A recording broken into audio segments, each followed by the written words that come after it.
Online उपस्थिति और पंजिकाओं के डिजिटलीकरण को लेकर सूबे के शिक्षक विरोध में हैं। उत्तर प्रदेशीय प्राथमिक शिक्षक संघ के तत्वाधान में शिक्षा भवन प्रांगण में बड़ी संख्या में अध्यापक, शिक्षा मित्र और अनुदेशक एकत्रित हुए हैं।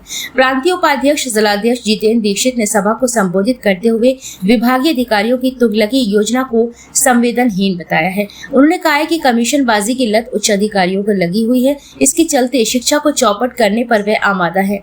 घटिया साइट और घटिया उपकरण इसकी वानगी है। उल जलूल आदेश निर्गत करना नियति बन गई है। इससे पठन पाठन तो प्रभावित होता ही है, अध्यापकों की गरिमा का भी ह्रास होता है। शिक्षक हित और स्कूल के बेहतर पुनरुद्धार के प्रति अधिकारियों की कोई सोच प्रतीत नहीं हो रही है। सरकार द्वारा बीते दोनों कार्यकाल में सिंगल प्रमोशन तक नहीं किया गया है। विद्यालयों का संविलियन करना हो या छात्र अनुपात निर्धारण करना, सभी तरीके से पद समापन का कार्य किया गया है। अब अमानवीय आदेश थोपा जा रहा है, जबकि शिक्षकों की लंबित मांगों को ना मानकर उनकी समस्याओं का निस्तारण नहीं किया जा रहा है।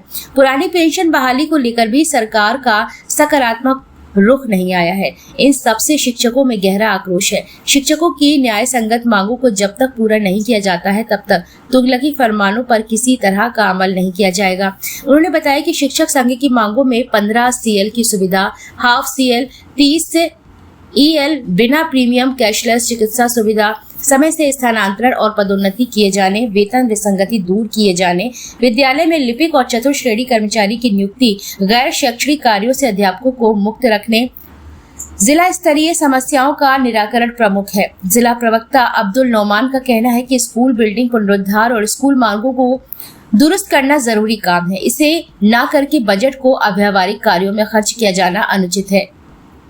बच्चों को समय पर पुस्तकें उपलब्ध कराना और उनके लिए कक्षावार शिक्षकों की पर्याप्त व्यवस्था करने में रुचि लेने के बजाय शिक्षकों को शोषण नीति का शिकार करना न्याय संगत नहीं है। उन्होंने बड़ी संख्या में विद्यालय की जर्जर अवस्था में होने को शर्मनाक बताया है। इन आधारभूत चीजों को छोड़कर डिजिटलाइजेशन की बात करना तकनीकी रूप से भी ठीक नहीं है। इसलिए उत्तर प्रदेशीय प्राथमिक शिक्षक संघ ने धरना प्रदर्शन कर विरोध दर्ज कराया है और कलेक्ट्रेट पहुंचकर मुख्यमंत्री व बेसिक शिक्षा मंत्री को ज्ञापन भेज अव्यावहारिक और अमानवीय आदेशों की वापसी की मांग की है। इस दौरान जिला मंत्री चौधरी धर्मेंद्र सिंह, वरिष्ठ उपाध्यक्ष पुष्पेंद्र कुशवाहा, कोषाध्यक्ष चरण सिंह पटेल, संयुक्त मंत्री शिव कुमार पाराशर, बुंदेलखंड प्राथमिक शिक्षक संघ के अध्यक्ष मृत्युंजय सिंह, मंत्री देवेश शर्मा, जिलाध्यक्ष अनिरुद्ध रावत, पूर्व माध्यमिक शिक्षक संघ के जिलाध्यक्ष पुष्पेंद्र परिहार, मंत्री मुकेश सेन, उमेश बबेले, आनंद मोहन मिश्रा, मुजफ्फर अली, आशीष कौशिक, अविनाश गोस्वामी, रविंद्र प्रकाश सहित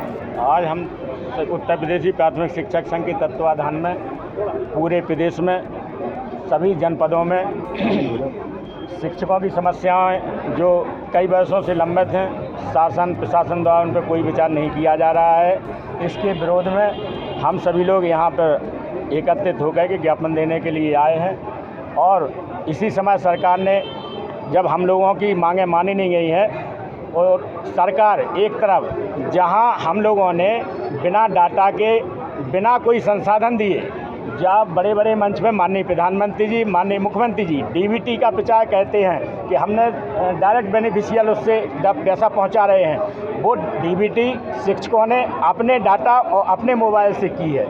जब हम लोग आपको देने की बारी होती है आप ले लेते हैं, जब लेने की बारी आती है तब आप लोग हम लोगों पे कड़े कानून लागू कर देते हैं कि आपको ये करना पड़ेगा।